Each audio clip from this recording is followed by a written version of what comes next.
October 14, 1943. 15,000 feet above Schweinfurt, Germany.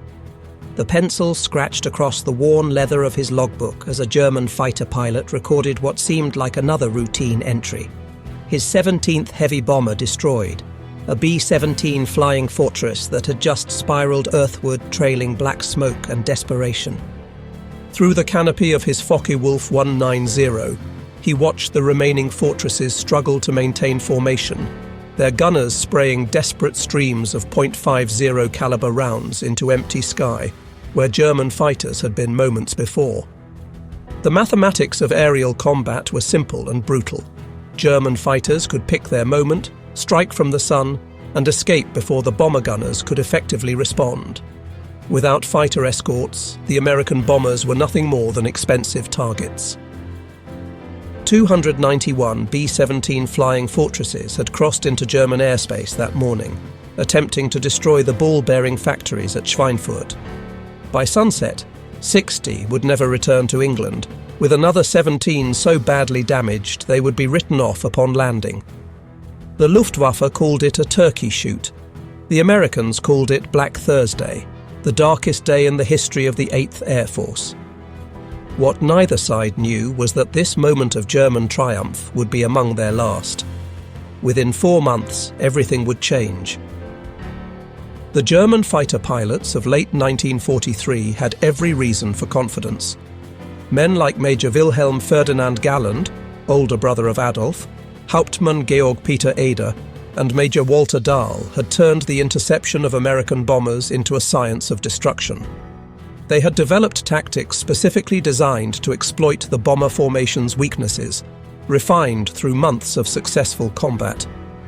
The standard American combat box formation, 18 to 21 bombers arranged in a three-dimensional defensive pattern, had been designed on the theory that massed defensive firepower could ward off fighter attacks. Each B-17 bristled with 13.50 caliber machine guns, theoretically covering every angle of approach.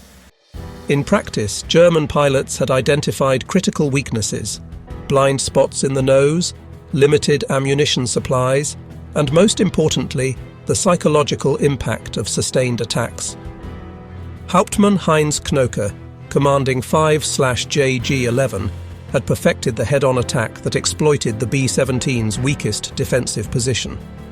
On February 26, 1943, he had shot down his first heavy bomber, a B-24 Liberator named Maisie, and by October had destroyed 16 more. His technique was precise. Approach from 12 o'clock high, dive through the formation at 400 miles per hour, fire a 2-second burst at the cockpit and engines, then break away before the top turret gunners could track. The statistics supported German confidence. During the first Schweinfurt-Regensburg mission on August 17, 1943, the Luftwaffe had shot down 60 bombers, 16% of the attacking force. American losses were so severe that deep penetration raids were suspended for weeks.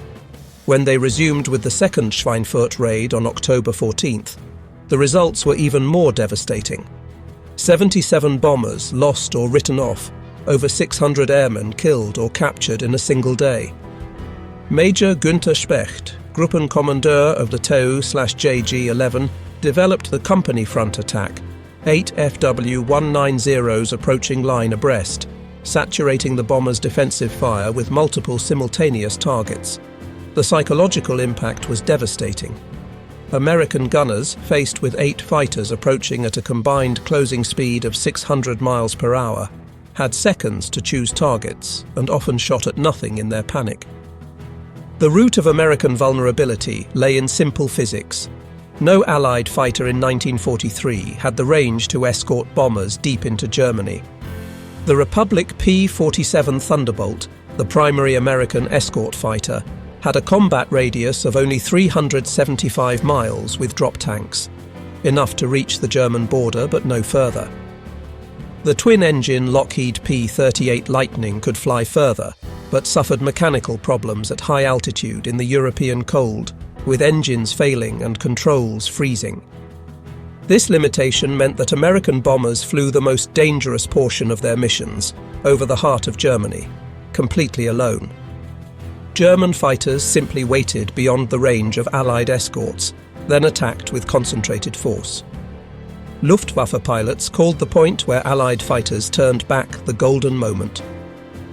Oberleutnant Hans Philipp, who would claim 206 victories before his death in October 1943, described the tactic in recorded accounts. "We tracked the bomber streams on radar, calculating exactly where their escorts would turn back. The moment the little friends left, we pounced. The bombers knew what was coming. You could see them tighten their formations." The escort limitation created a deadly arithmetic. A B-17 formation might face 4 hours of combat over enemy territory, but only 90 minutes with fighter protection. German fighters could attack, land, refuel, rearm, and attack again, while the bombers were still struggling homeward. Some Luftwaffe pilots flew 3 or 4 sorties against a single raid, multiplying their combat effectiveness. The P-51 Mustang's development began not as an American initiative, but as a British request. In April 1940, the British Purchasing Commission approached North American aviation seeking additional P-40 fighters. Instead, North American proposed building an entirely new fighter in just 120 days. The result was the NA-73X, which first flew on October 26, 1940, a remarkable achievement in rapid development. Initially powered by an Allison V1710 engine, the early Mustang excelled at low altitude, but struggled above 15,000 feet, precisely where bomber escort was needed. The RAF used these early variants for tactical reconnaissance and ground attack, roles where their exceptional range and low-altitude performance proved valuable. But the transformation that would change the air war came from an unlikely marriage of American and British engineering. In April 1942, Rolls-Royce test pilot Ronald Harker flew an Allison-engined Mustang and immediately recognized its potential. The airframe was superb, aerodynamically cleaner than even the Spitfire. What it needed was a better engine. Harker proposed fitting the Mustang with the Rolls-Royce Merlin 61, the same 2-stage supercharged engine that powered the latest Spitfires. The first Merlin-powered Mustang flew in October 1942, and the results were extraordinary.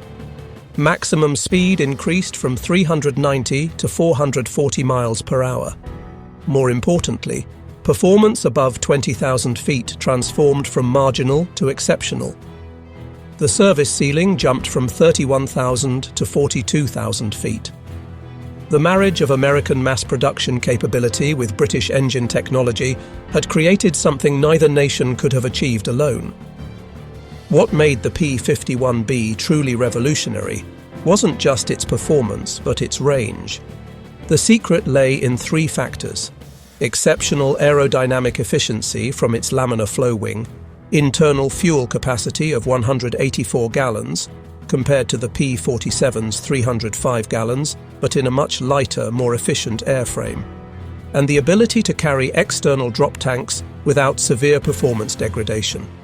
The laminar flow wing, designed by North American's Edgar Schmood, maintained smooth airflow much further back along its surface than conventional wings. This reduced drag by nearly 30%, translating directly into fuel efficiency. While a P-47 burned 100 gallons per hour in cruise flight, a P-51 consumed only 65 gallons at the same speed.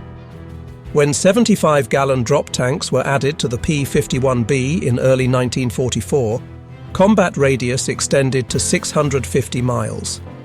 With 108-gallon tanks, introduced in March 1944, radius stretched to 850 miles, enough to reach Berlin, engage in combat for 20 minutes, and return to England. No other single-engine fighter in the world could match this combination of range and performance. The 354th Fighter Group, nicknamed the Pioneer Mustang Group, received the first P-51Bs in November 1943. Based at Boxted in Essex, they were technically part of the 9th Air Force, but were immediately tasked with supporting 8th Air Force strategic bombing missions. Their commander, Colonel Kenneth Martin, had just days to convert his pilots from P-47s to the new fighter. Lieutenant Colonel Glenn Duncan, who would later command the 353rd Fighter Group, flew one of the first orientation flights and later recalled, "The moment I lifted off, I knew we had something special. The Mustang handled like a sports car compared to the truck-like Thunderbolt. It was responsive, fast, and most importantly, it could fly forever." The first P-51B combat mission came on December 1st, 1943, a fighter sweep over Belgium and France. The first escort mission followed on December 5th to Amiens, a relatively short-range raid. 16 P-51Bs accompanied the bombers, more as a combat test than a full escort mission. They encountered no enemy fighters, but the mission proved the aircraft's basic suitability for high-altitude escort work. December 13th brought the first long-range escort mission to Kiel, 490 miles from base, previously impossible for Allied fighters. The psychological impact on both sides was immediate. German pilots intercepting what they expected to be unescorted bombers over northern Germany were shocked to encounter aggressive American fighters deep in Reich territory. The final week of 1943 saw intensified operations as the 8th Air Force tested the Mustang's capabilities. On December 20th, P-51Bs escorted bombers to Bremen, claiming 3 German fighters without loss. The Luftwaffe, still adjusting to the new threat, continued using their standard tactics of waiting for escorts to leave. But the escorts weren't leaving. German pilots initially mistook the P-51B for the P-47 at distance, expecting them to turn back at any moment. When the Mustangs continued east past the P-47's maximum range, confusion turned to alarm. Radio chatter intercepted by Allied intelligence revealed German controllers repeatedly asking their pilots to confirm fighter types and positions, unable to believe Allied escorts had reached so far into Germany.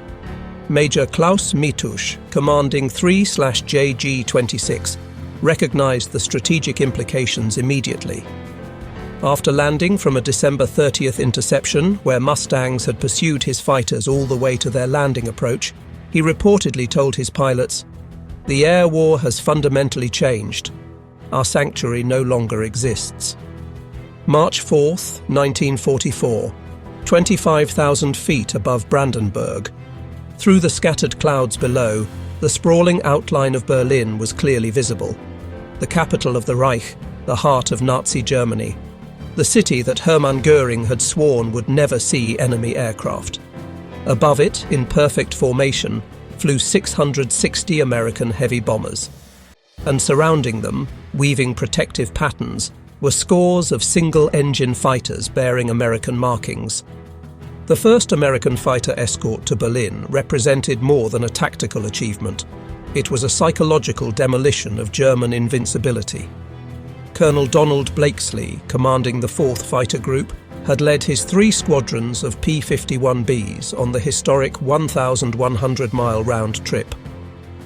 The 4th Fighter Group had received their P-51Bs on February 28, 1944, and just 4 days later accomplished what German leadership had deemed impossible.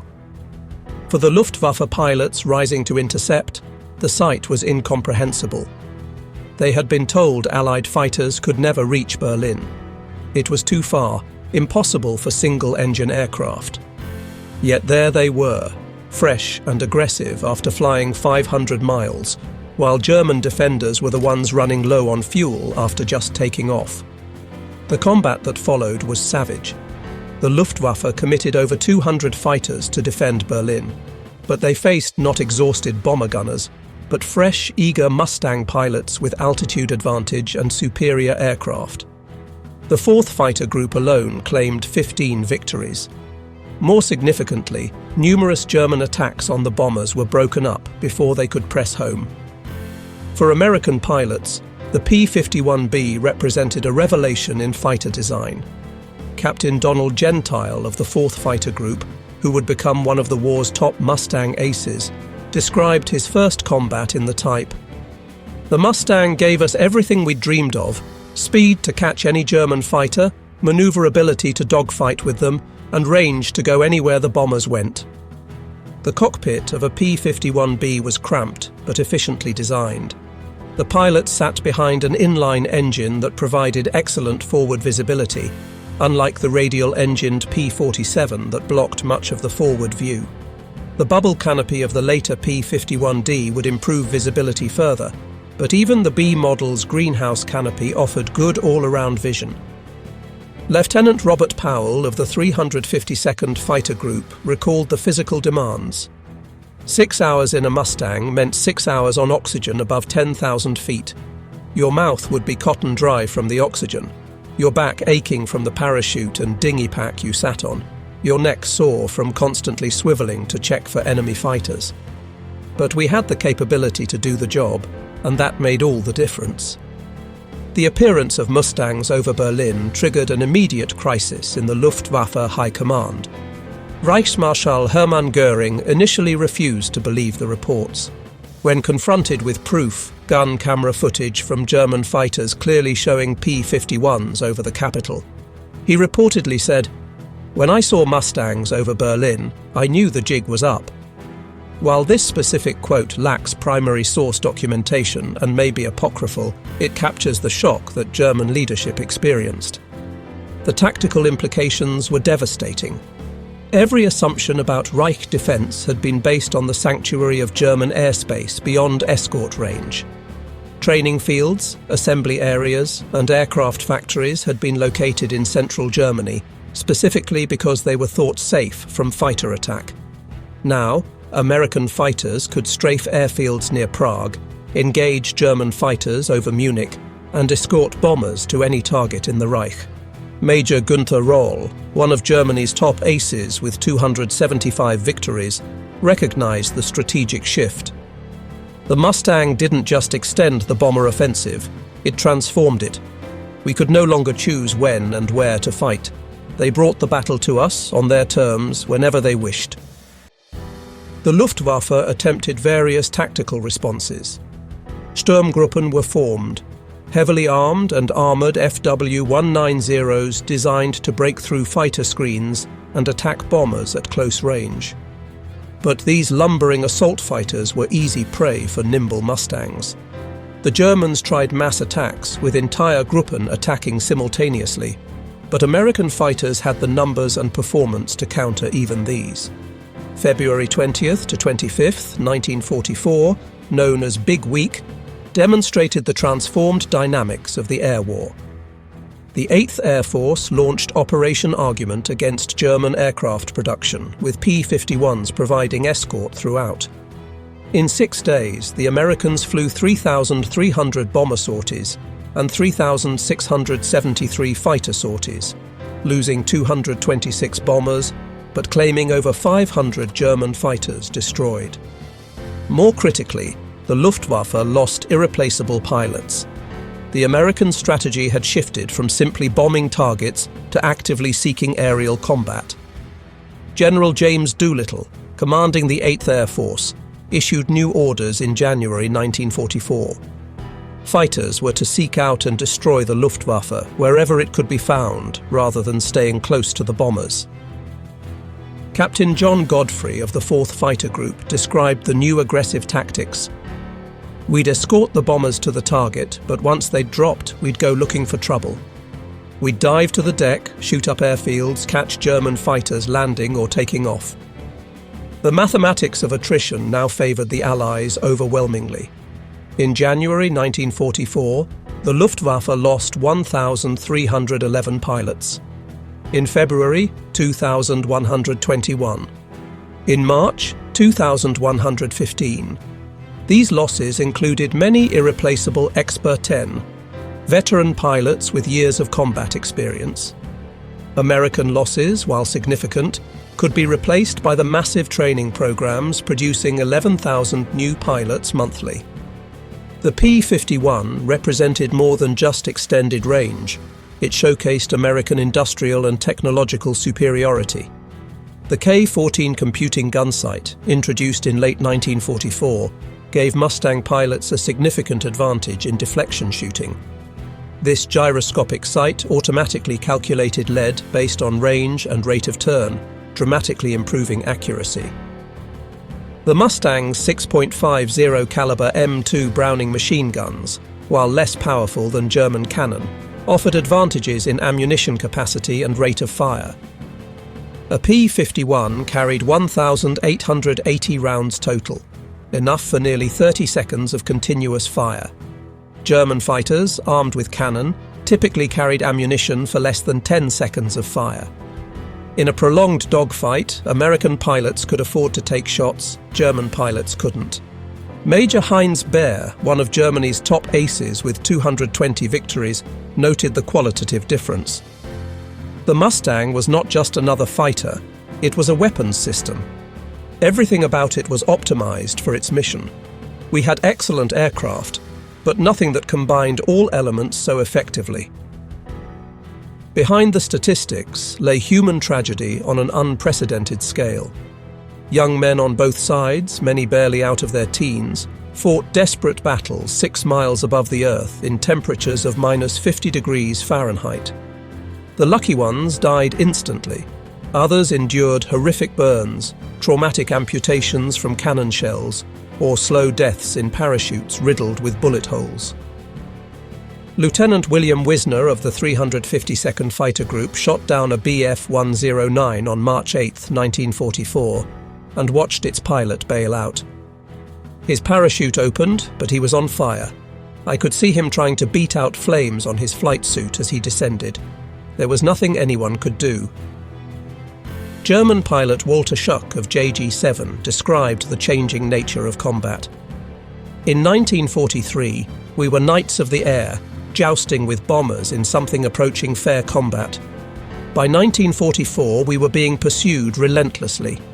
Mustangs would follow us down to our airfields, circle overhead while we tried to land, then attack. There was no safety anywhere. The psychological toll was devastating. Luftwaffe pilots who had been confident in 1943 became increasingly fatalistic by mid-1944. Letters home, censored by German authorities but preserved in archives, reveal deepening despair. One pilot wrote in April 1944, "We take off knowing most of us won't return. The Americans are everywhere, always above us, always with more fuel, more ammunition." As spring turned to summer in 1944, the Mustang's range enabled a strategic campaign that would cripple the German war machine, the systematic destruction of oil production. Synthetic oil plants at Leuna, Pölitz and Brooks, previously beyond escort range, now faced regular precision attacks with full fighter protection. The impact was catastrophic for the Luftwaffe. Aviation fuel production fell from 175,000 tons in April 1944 to 30,000 tons in July and just 10,000 tons in September. Training flights were curtailed, then eliminated entirely. New pilots arrived at combat units with as few as 50 hours total flight time, compared to American pilots with 300 to 400 hours. Oberst Johannes Steinhoff, commanding JG-7, described the crisis.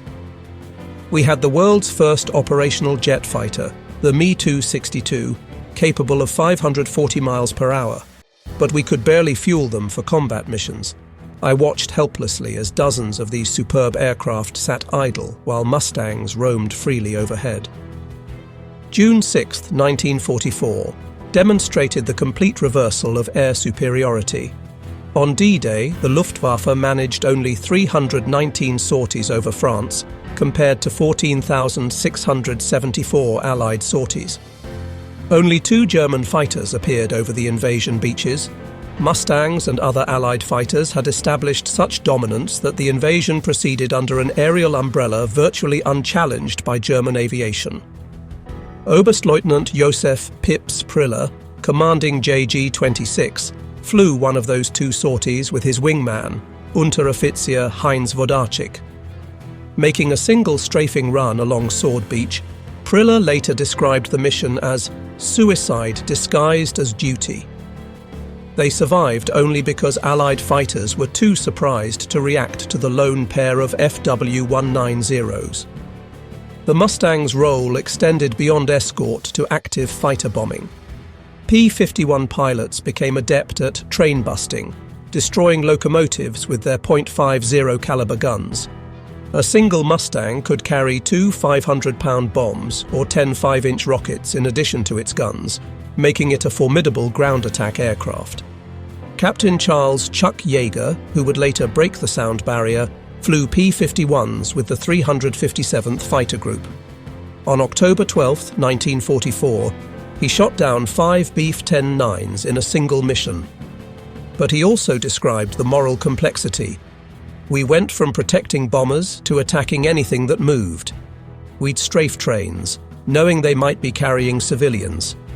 It was total war, and the Mustang gave us the capability to take that war anywhere in Germany. Germany's technological response came in the form of revolutionary jet fighters, the Messerschmitt Me-262 and the rocket-powered Me-163 Comet. The Me-262, capable of 540 miles per hour, was nearly 100 miles per hour faster than the P-51D. In the hands of experienced pilots, it could slash through bomber formations and escape before Mustangs could react. Yet even these technological marvels couldn't reverse the tide. Adolf Galland, flying an Me-262 with JV-44 in 1945, shot down 7 aircraft but recognized the futility. We were like a few tigers facing hundreds of wolves. For every Me-262, the Americans had 50 Mustangs, and Mustangs could loiter over our airfields, attacking jets when they were most vulnerable, during takeoff and landing. The jet engines of 1944 to 45 were temperamental, requiring careful throttle management and long runways. Mustang pilots learned to exploit these weaknesses. Lieutenant Urban Drew of the 361 Fighter Group shot down 2 Me-262s on October 7, 1944, by catching them in the landing pattern. The jets, low on fuel and with throttles reduced for landing, were helpless against the diving Mustangs. By early 1945, the arithmetic of air combat had become impossible for Germany. The United States produced 15,486 P-51s during the war, with approximately 8,000 serving in Europe. At peak strength in March 1945, the 8th Air Force alone operated 14 fighter groups equipped primarily with Mustangs, over 1,000 aircraft. Against this, the Luftwaffe could muster perhaps 300 to 400 serviceable fighters on any given day, scattered across the entire Reich. Fuel shortages meant many never flew. Pilot shortages meant those that did were often manned by teenagers with minimal training. The kill ratios reflected this imbalance. By 1945, Mustang pilots were claiming 10 victories for every loss. Lieutenant Colonel John Meyer, commanding the 352nd Fighter Group, ended the war with 24 aerial victories, all in Mustangs. He observed, "By 1945, it wasn't combat, it was execution. We'd find German airfields, circle overhead, and shoot down anyone who tried to take off or land. The Mustang had made all of Germany a combat zone." After the war, captured Luftwaffe pilots provided revealing testimony about the Mustang's impact. General der Jagdflieger Adolf Galland, in his memoirs, wrote, "The P-51 was perhaps the most significant fighter aircraft of World War II. Until it appeared, we had controlled the timing and tempo of air battles over Germany. After it arrived, we never regained the initiative." Major Heinz Knoke, who survived the war with 33 victories, was more blunt. "The Mustang killed the Luftwaffe. Not the bomber offensive, not the invasion, but that fighter that could fly to Poland and back. We went from predators to prey in the span of 3 months." Perhaps most poignant was the testimony of younger pilots who entered combat late in the war. They flew their first missions with minimal training, facing experienced American pilots in superior aircraft. One captured pilot stated, "I flew my first combat mission in November 1944 with 55 hours total flight time. On my third mission, I saw Mustangs for the first time. They were everywhere. I knew then that we had lost not just the war, but the sky itself. The Mustang's contribution extended far beyond tactical victories. By enabling deep penetration raids with acceptable losses, it allowed the systematic destruction of German industry. Oil production, the Wehrmacht's Achilles heel, was reduced to 10% of requirements by March 1945. The transportation network was shattered, preventing movement of troops, supplies, and raw materials. Aircraft production, though maintained at high levels through dispersal, became meaningless when there was no fuel to fly the planes or trained pilots to man them. General Karl Spaatz, commanding United States Strategic Air Forces in Europe, stated, "The P-51 was the decisive weapons system of the European air war. It made possible the daylight bombing campaign, the invasion of Europe, and the systematic destruction of German military power." Beyond strategic impacts lay profound human transformation. German pilots who had entered combat in 1943 as confident warriors emerged from the war, if they survived, as changed men. Many spoke of specific moments when they realized the war was lost, almost always connected to their first encounter with Mustangs deep over Germany. Some German pilots experienced a different transformation, from enemy to admirer. Many Luftwaffe veterans, after witnessing American material superiority and humane treatment of prisoners, questioned everything they had been told about their enemies. The contrast between Nazi propaganda and reality proved devastating to morale and ideology alike. The P-51 represented a watershed in fighter design, influencing aircraft development for decades. Its laminar flow wing demonstrated the potential for dramatic drag reduction. The integration of British engine technology with American airframe design established a model for international cooperation that would continue through NATO and other alliances. The Mustang's range achievement changed fundamental assumptions about fighter aircraft. Pre-war doctrine held that fighters were short-range point defense weapons. The P-51 proved that fighters could be strategic weapons, capable of projecting power hundreds of miles from base. This concept would influence everything from the F-86 Sabre in Korea to modern fighters capable of global deployment with aerial refueling. The final statistics of the Mustang's impact are staggering. Total Mustangs produced 15,486 enemy aircraft destroyed in air combat, Europe. 4,950 enemy aircraft destroyed on ground. 4,131 locomotives destroyed. 9,254 combat sorties. Over 213,873 combat hours. Over 1,034,420 operational losses. 2,520. The kill-to-loss ratio in air combat exceeded 11-1, unprecedented in aerial warfare. But the true impact can't be measured in statistics alone. The Mustang broke the Luftwaffe's will to fight, enabled the invasion of Europe, and shortened the war by months, if not years. The transformation from German laughter at unescorted bombers to complete aerial impotence occurred with stunning rapidity. In October 1943, the Luftwaffe controlled the skies over Germany, shooting down bombers at will. By March 1944, Mustangs were escorting bombers to Berlin. By June 1944, the Luftwaffe was combat ineffective. By April 1945, it had ceased to exist as a fighting force. This transformation wasn't gradual, it was catastrophic. The Luftwaffe didn't slowly decline, it collapsed. The appearance of Mustangs deep over Germany triggered a cascade of defeats from which recovery proved impossible. Each lost pilot couldn't be adequately replaced. Each destroyed aircraft reduced training capability. Each successful escort mission emboldened Allied planners to strike deeper, harder, more frequently. German pilot losses tell the story. 1943, 2,967 pilots lost. 1944, 12,037 pilots lost. 1945, January to May, 4,238 pilots lost. Average pilot experience plummeted. 1943, 250-plus flight hours before combat. Early 1944, 150 hours. Late 1944, 80 hours. 1945, 40 to 50 hours. Perhaps the Mustang's greatest achievement was psychological. It shattered the myth of German technological superiority, demonstrated American industrial capability, and proved that democracy could produce better weapons than dictatorship.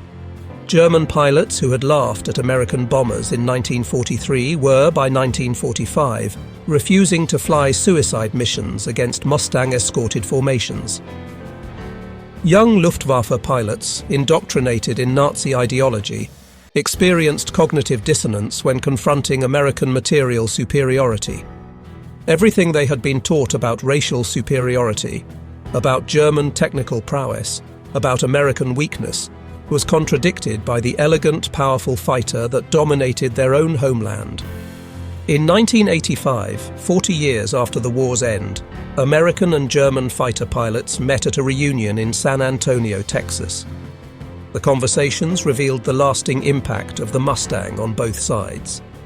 Colonel Clarence "Bud" Anderson, who flew 116 combat missions in Mustangs and scored 16.25 aerial victories, sat across from Oberst Günther Röhl, Germany's third highest scoring ace.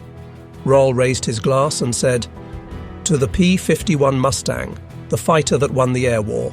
We had excellent aircraft, superb pilots, and were fighting over our homeland. But you had the Mustang, and that made all the difference." Walter Schuck, who had transitioned from FW-190s to Me-262 jets, added, "We went from laughing at unescorted bombers to taking cover from Mustangs in just 4 months.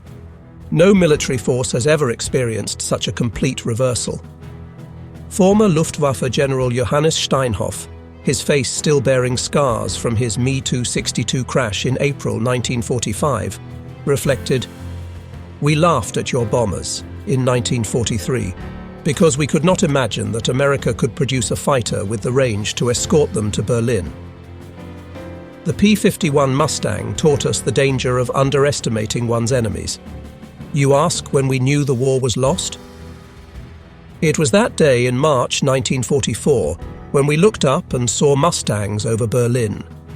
At that moment, every German pilot knew the truth. We had already lost." The transformation from German pilots laughing at unescorted American bombers to cowering from Mustang fighters represents one of the most complete reversals in military history. In less than 6 months, from October 1943 to March 1944, the Luftwaffe went from dominant to defeated, from predator to prey, from confident to condemned. The P-51 Mustang was the catalyst for this transformation, but it represented something larger: American industrial might, democratic cooperation between allies, and the power of technological innovation driven by necessity rather than ideology. German pilots who had been taught that American democracy made the nation weak discovered instead a society capable of unprecedented unity and production. The laughter of German pilots in October 1943 was based on reasonable assessment of technical limitations. No single-engine fighter had ever demonstrated the range necessary to escort bombers from England to Berlin and back. What they failed to anticipate was American problem-solving capability, the successful marriage of American and British technology, and the industrial capacity to produce thousands of superb fighters in months rather than years. When Mustangs appeared over Berlin on March 4, 1944, the laughter stopped forever. In its place came terrible recognition that everything German pilots had believed about their enemies, their own superiority, and the likely outcome of the war had been wrong.